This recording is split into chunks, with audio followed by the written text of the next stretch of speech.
You know that moment when you realize you've married a walking Instagram filter? Mine hit me like a freight train carrying nothing but regret and expensive mascara. I'm standing in my parents' kitchen, watching my wife Jessica pose for her 15th selfie in 10 minutes, and thinking that introducing an influencer to Puritan New England parents is like bringing a stripper to a church bake sale. "Mark, get out of my shot," Jessica snaps, adjusting her leather dress that's shorter than my patience. My followers are waiting for content. Before we dive deeper into this story, I have one small request. Please subscribe, drop a like, comment, and hit that hype button to boost this channel so more people can discover these incredible Reddit stories. My name's Mark Sullivan, and I teach high school English in suburban Massachusetts. 35 years old, decent looking if you squint, and apparently dumb enough to marry someone who measures success in heart emojis. Jessica's 32, has 200,000 Instagram followers, and treats every moment like it's primetime television. Maybe tone it down a little, I suggest, nodding toward the living room where my parents wait. Mom's already clutching her pearls, and Dad looks like he's planning your exorcism. "I'm not your property, Mark." She spins around, phone still recording. I don't need permission to exist. The thing is, she's right. She's not my property. She's everyone's property, every follower, every sponsor, every random creep sliding into her DMs. Everyone except mine, apparently. My mother Helen appears in the doorway, 61 years of Irish Catholic disapproval wrapped in a sensible cardigan. Her eyes scan Jessica's outfit with the precision of a forensic accountant. "Dinner's ready," Mom says, her voice carrying enough frost to preserve meat. Jessica bounces past her, already live streaming. "Hey, beautiful humans! I'm about to meet the in-laws. This is going to be so awkward and authentic." I catch my mother's expression. If looks could eliminate, Jessica would be a chalk outline with designer shoes. The dining room feels like a courtroom where I'm both defendant and evidence.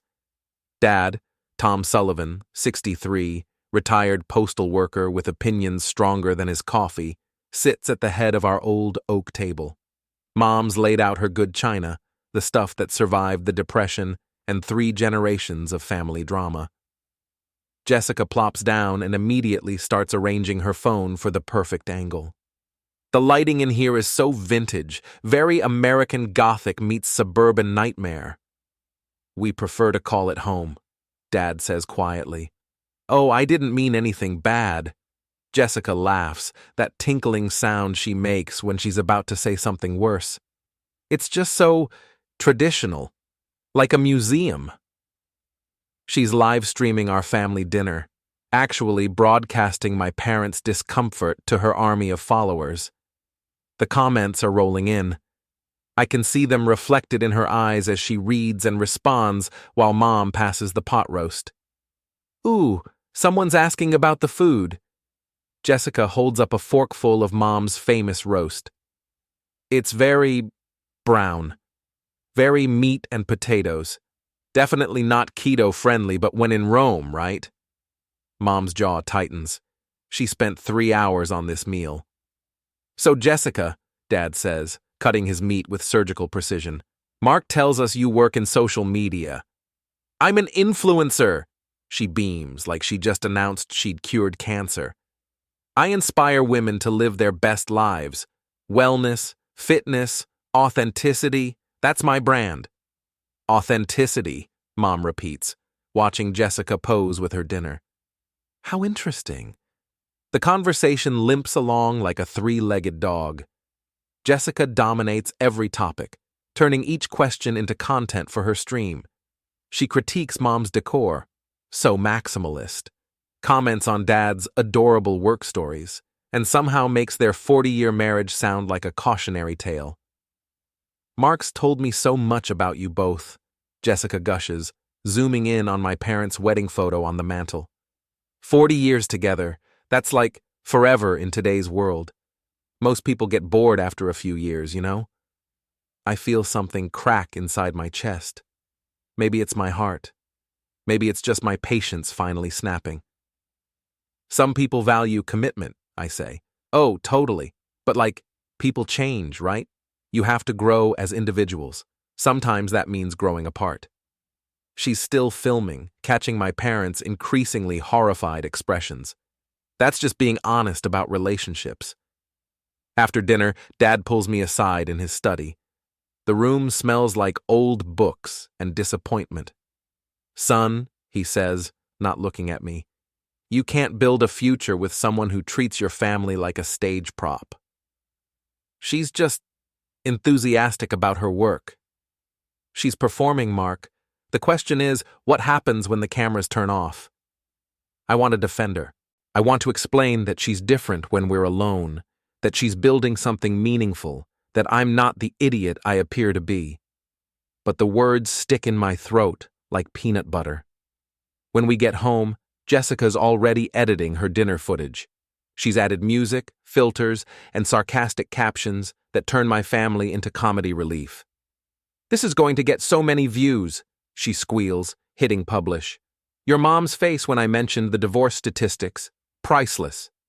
I watch the video go live, watch the comments pour in, watch strangers laugh at my parents, at me, at the life I thought I was building.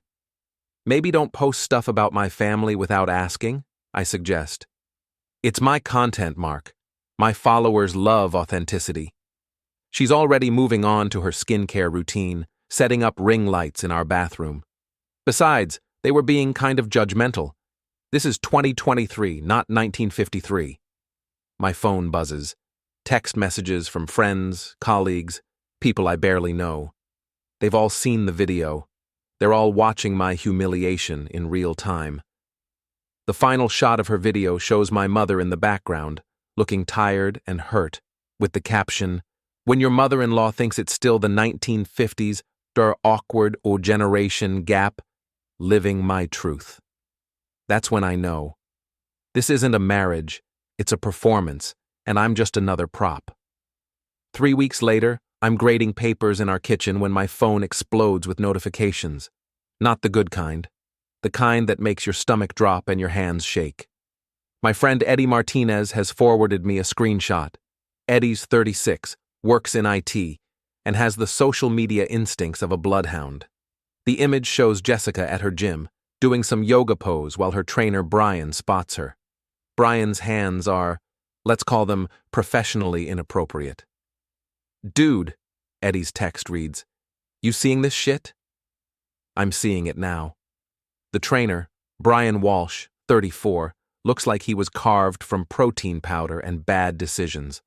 All muscles and no brain, the kind of guy who calls everyone bro and thinks flexing counts as conversation. Jessica's been talking about Bryan for months, her amazing trainer who's revolutionizing her fitness journey. I figured he was just another piece of gym equipment she'd eventually get bored with. Turns out I was half right. My phone keeps buzzing. More screenshots, more videos.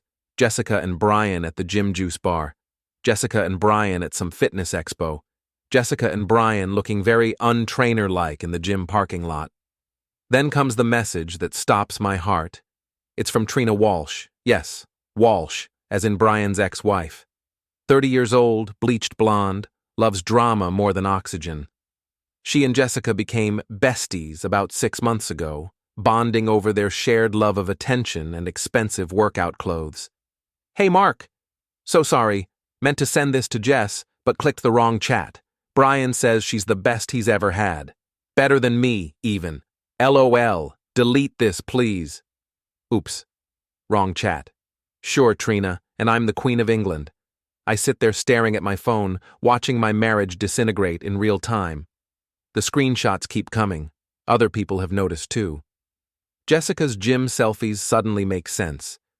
The late nights, the client meetings, the way she's been treating me like an annoying roommate instead of a husband. My colleague, Sarah Chen, sends me a link to Jessica's latest Instagram story. It's a video of her and Bryan doing partner workouts, set to some romantic song about finding your perfect match. The comments are brutal. "Girl, that's not your husband. Bryan's so hot.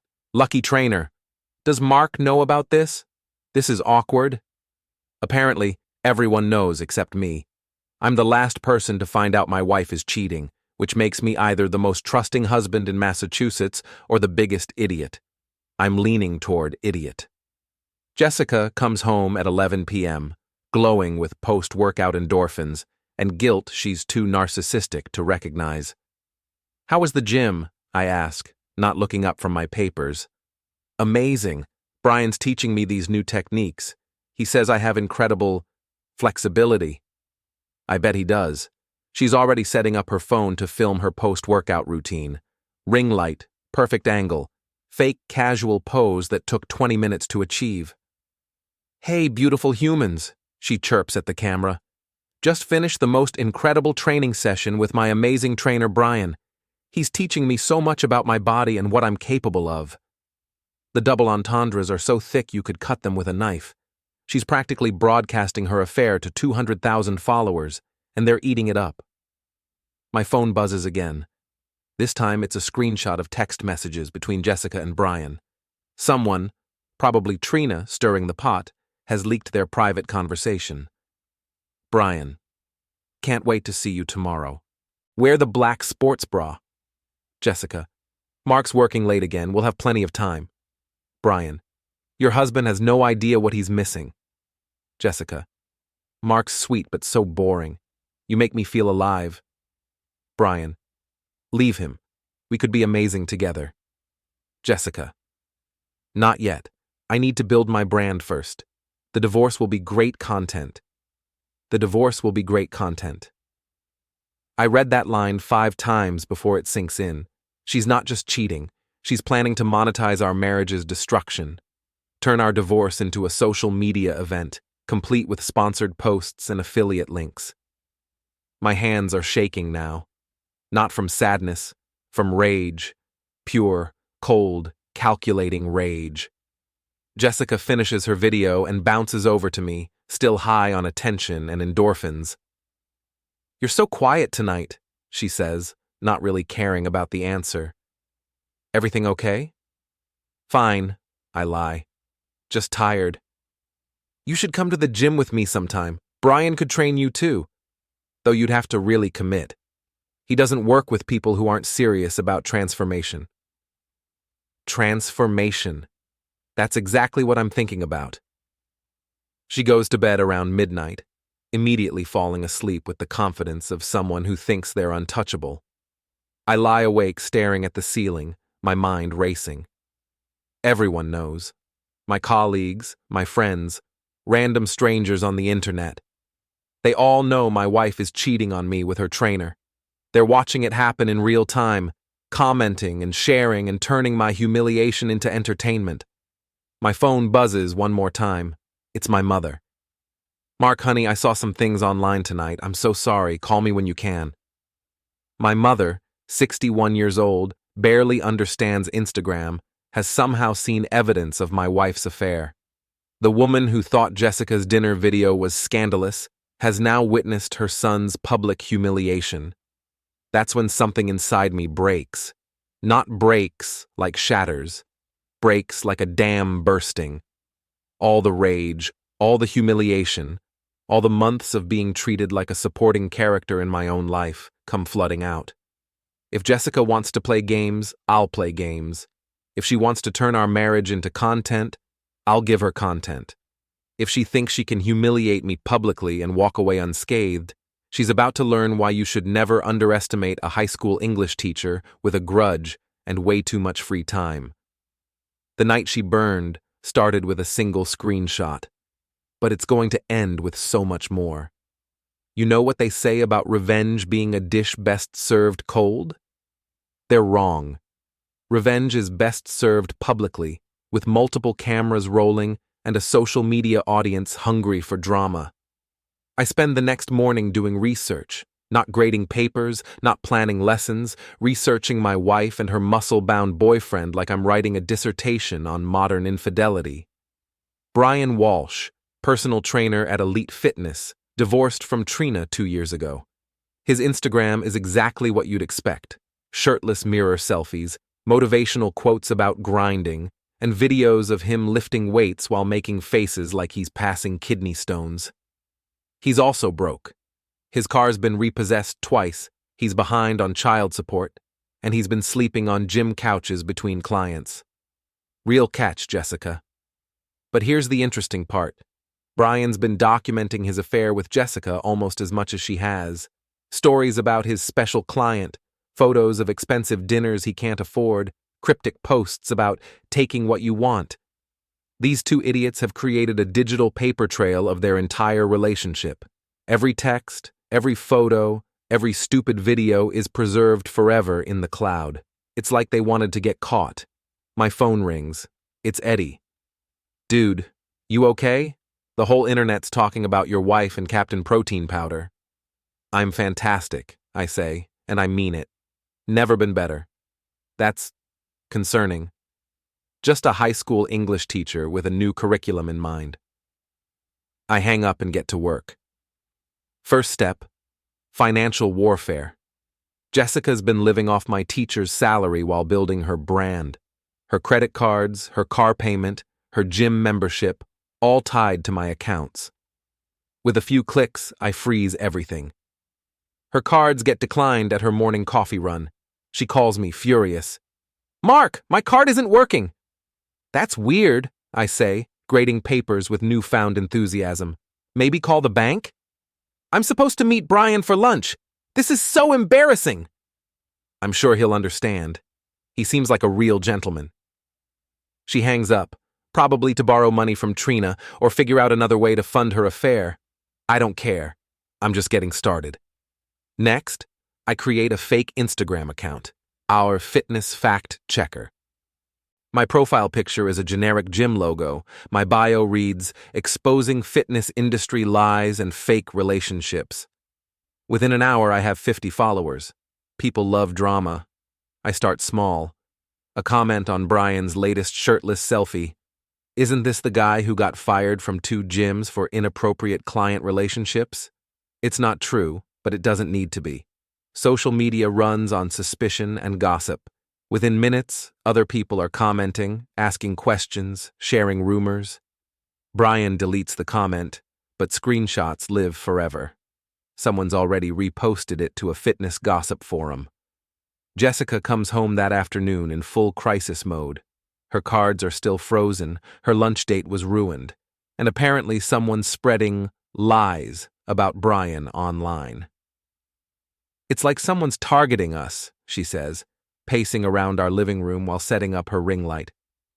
This is probably jealousy from other trainers. Bryan's so successful, so attractive. People can't handle it. That's terrible, I say, not looking up from my laptop. Really awful. She films a video defending Bryan, calling him the most professional, amazing trainer in the industry. She posts it with hashtags like Stop the Hate and Fitness Family. The comments are immediate and brutal. Professional? Is that what we're calling it?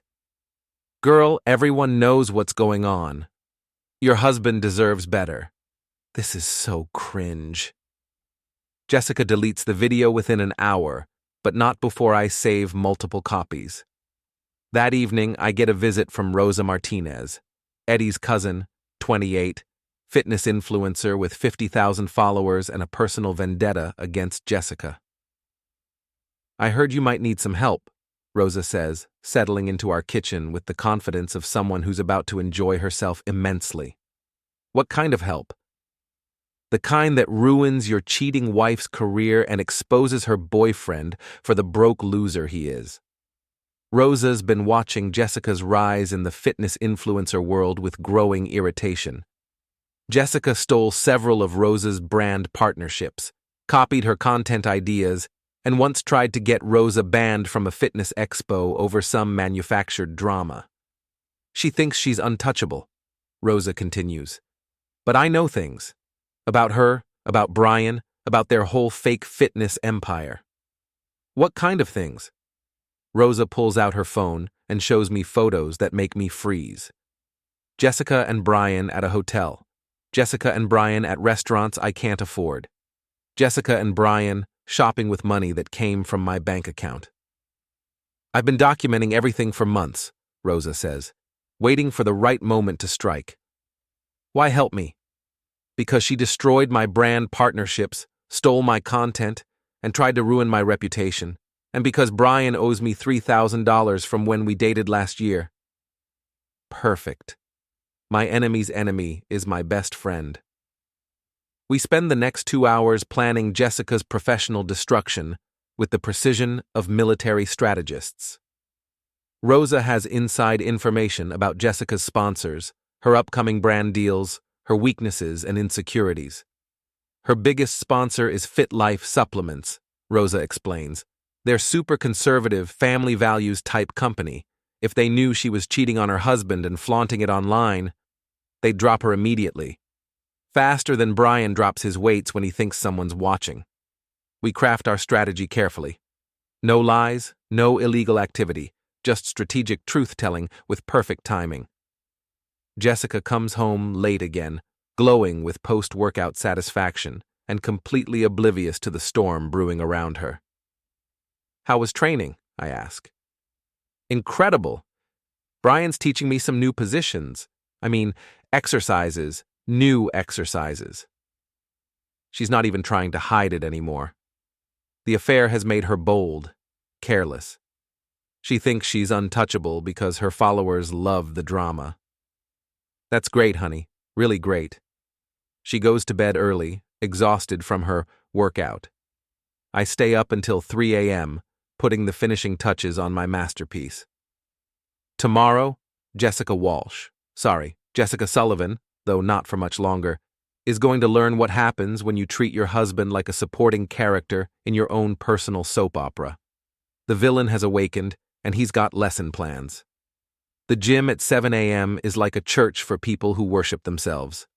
Jessica's doing her morning routine, a carefully choreographed performance of stretches and selfies designed to look effortless. Bryan's spotting her, his hands lingering longer than necessary, both of them pretending this is about fitness. I'm watching from the parking lot, sipping coffee and feeling like a nature documentary narrator observing mating rituals in the wild. My phone buzzes. Rosa's ready. At exactly 7:15 a.m., Rosa posts a video to her Instagram story. It's security footage from the hotel where Jessica and Bryan had their romantic getaway last week. Nothing explicit, just them entering together, leaving together, looking very much like people who aren't married to each other. The caption reads, "When fitness professionals take their training to new locations, fitness industry accountability." Within minutes, the video's been screenshot and shared across fitness gossip accounts. The comments are savage. Isn't she married? That's not her husband. Homewrecker vibes. Her poor husband probably has no idea. Oh, but I do have an idea. I have lots of ideas. I walk into the gym just as Jessica's phone starts buzzing with notifications. She checks it mid-stretch, and I watch her face go from confusion to panic to rage in about 3 seconds. "Babe," she hisses to Bryan, "we have a problem." Bryan looks at her phone and his face goes pale under his spray tan. How did someone get that footage? I don't know, but we need to do damage control. Now. They huddle together, whispering frantically while I pretend to warm up on the treadmill nearby. Jessica's trying to figure out how to spin this, how to control the narrative, how to turn this disaster into content. That's when I make my move. I walk over to them with my phone out, recording. "Hey, honey," I say loudly enough for everyone in the gym to hear. "Saw some interesting videos this morning? Want to explain what advanced personal training looks like at a hotel?" The gym goes silent. Every phone in the place turns toward us. Jessica's face cycles through emotions like a slot machine: surprise, anger, fear, calculation. "Mark, what are you doing here?" she stammers. "Supporting my wife's fitness journey," I say, still recording. Though it looks like Bryan's been supporting more than just your workout routine. Bryan steps forward, all puffed up chest and wounded pride. "Hey, man, I don't know what you think you saw, but I think I saw my wife checking into a hotel with her trainer. I think I saw months of text messages planning their little adventures. I think I saw my marriage being turned into content for social media. The gym is silent except for the sound of phones recording. Everyone's capturing this moment, this public confrontation between the cheated-on husband and the home-wrecking trainer. "You're embarrassing yourself," Jessica hisses. "This isn't the place." "No, Jessica. You embarrassed me. You embarrassed my family. You turned our marriage into a joke for your followers to laugh at. This is just me returning the favor." I pull out my phone and open the group chat I've been building all morning. Screenshots of their text messages, hotel receipts, restaurant photos, everything Rosa and I compiled. Should I post this to my Instagram? I don't have many followers, but I bet this would go viral. "Teacher exposes cheating wife and broke trainer" has a nice ring to it. Bryan's trying to look tough, but sweat's beading on his forehead. "You don't want to do this, man. This could get ugly." "Ugly?" I laugh, and it doesn't sound like my normal laugh. It sounds dangerous. "Bryan, my friend, ugly is finding out your wife's affair from strangers on the internet.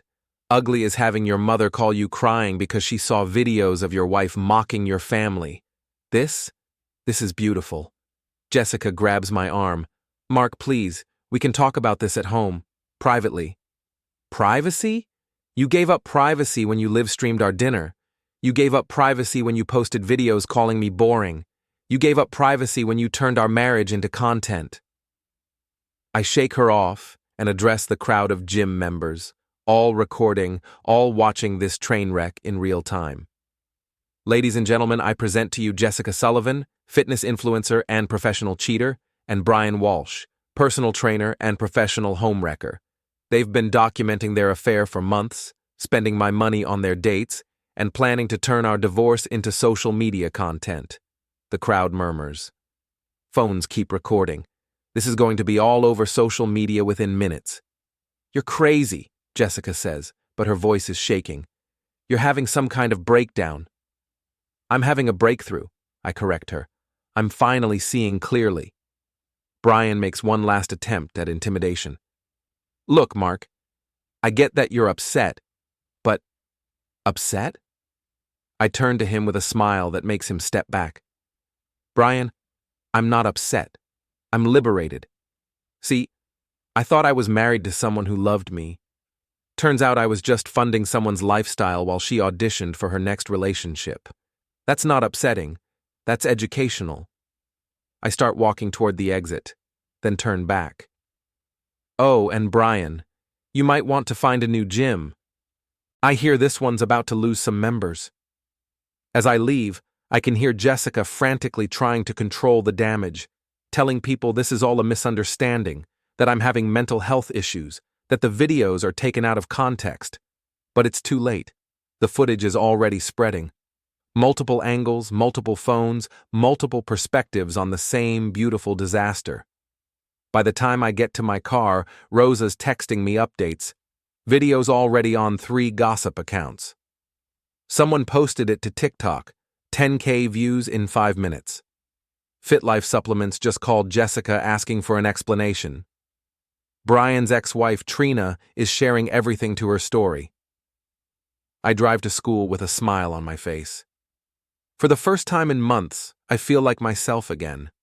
Not the supporting character in Jessica's show, not the boring husband she complains about, just Mark Sullivan, high school English teacher, and apparently pretty good at psychological warfare.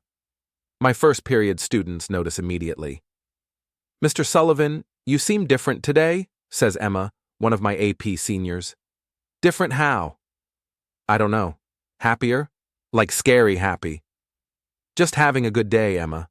Sometimes life gives you plot twists that make everything make sense." That sounds ominous. "Not ominous," I say, pulling up today's lesson on dramatic irony. Educational. My phone buzzes throughout the morning. Updates from Rosa, messages from friends, notifications that Jessica's trying to call me. I ignore them all. This is just the opening act. The real show starts tonight. By 6 p.m., Jessica's world is on fire, and I'm the one holding the matches. Her biggest sponsor, FitLife Supplements, dropped her after seeing the hotel footage. Her upcoming collaboration with a major activewear brand got canceled when someone sent them screenshots of her text messages with Bryan. 3 smaller sponsors have quietly removed her from their affiliate programs, but the real damage is happening in the comments sections of her posts. Her followers, the same people who used to worship her authenticity, are turning on her with the viciousness of a mob that's just realized they've been lied to. So inspiring. Cheating on your husband is so authentic. This is why I don't trust influencers. Your poor husband. He deserves so much better. Unfollow. This is disgusting. Jessica's been posting damage control content all day, tearful videos about misunderstandings and taking time to focus on mental health and asking for privacy during this difficult time. But each post just gets more hate, more questions, more demands for explanations she can't give without admitting the truth.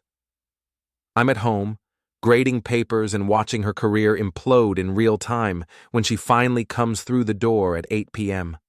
She looks like she's been through a blender, makeup smeared, hair disheveled, the confident influencer persona completely shattered. "Mark," she says, and her voice is small, broken. "We need to talk." "Do we? I figured you'd want to live stream this conversation, really get those engagement numbers up." She flinches like I've slapped her. "I deserve that." "You deserve a lot more than that." She sits down across from me at our kitchen table, the same table where she used to film her morning routine videos back when she thought she was untouchable. "I made mistakes," she begins, and I can tell she's been rehearsing this speech. "I got caught up in the attention, the excitement. Bryan made me feel..." "Stop." I hold up my hand. "Just stop. Don't insult my intelligence with some speech about how you made mistakes." "You didn't make mistakes, Jessica. You made choices. Calculated, deliberate choices." I pull out my phone and show her the screenshots Rosa and I have compiled. Months of text messages, photos, videos, a complete documentary of her affair. "You planned this. You and Bryan talked about it, strategized about it, decided my feelings didn't matter as long as you were happy. You turned our marriage into content, our divorce into a business opportunity." Her face goes white as she scrolls through the evidence. "How did you get these?" "Does it matter? The point is, I have them, all of them. Every text where you called me boring, every photo of you spending my money on dates with your trainer, every conversation about how you were going to monetize our divorce." She's crying now, but they're not tears of remorse. They're tears of someone who's been caught and is facing consequences for the first time in her life. "What do you want?" she asks. "Money? I'll pay you back. The house? You can have it, just please don't post those messages. My career is already destroyed." "Your career?" I laugh, and it's not a nice sound. "Jessica, your career was built on lies. You sold authenticity while living a completely fake life. You promoted family values while destroying our family. Your career deserved to be destroyed. So what happens now?" I lean back in my chair, studying her like she's a particularly interesting specimen. "Now? Now you get to experience what it feels like to be humiliated publicly, to have strangers judge your life, your choices, your worth as a person, to watch people you thought cared about you turn away when things get difficult." "I'm sorry," she whispers. "I'm so sorry, Mark. I never meant for it to go this far." "You're not sorry you did it. You're sorry you got caught. There's a difference." My phone buzzes. It's Rosa, and the message makes me smile for the first time all day. "Check Bryan's Instagram. Now." I open Bryan's profile and nearly burst out laughing. His latest post is a rambling video where he's trying to explain the situation, but he's clearly panicking.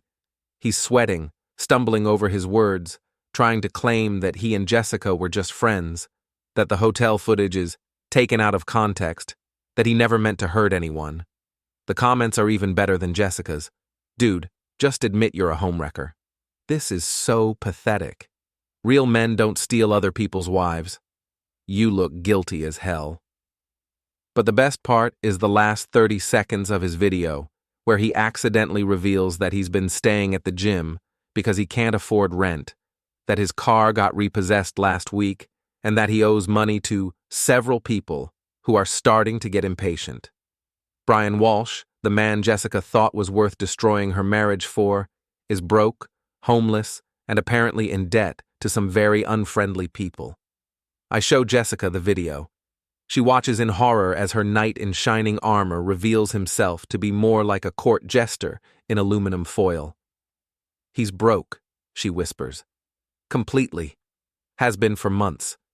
Did you think those expensive dinners were coming out of his trainer's salary? That was my money, Jessica. You were spending my money to date a man who was planning to leave you the second someone better came along. The reality of her situation is finally sinking in. Her career is destroyed, her affair partner is a fraud, her marriage is over, and she has no money, no sponsors, and no followers who still believe in her. What am I supposed to do now? She asks. I don't know, and I don't care. That's not my problem anymore. I stand up and grab my jacket. I'm staying at Eddie's tonight. Tomorrow I'm filing for divorce. My lawyer says it should be pretty straightforward, given all the evidence of your infidelity. You can keep whatever followers you have left, but everything else, the house, the savings, the car, that's mine. Mark, please. No. I turn back to her one last time.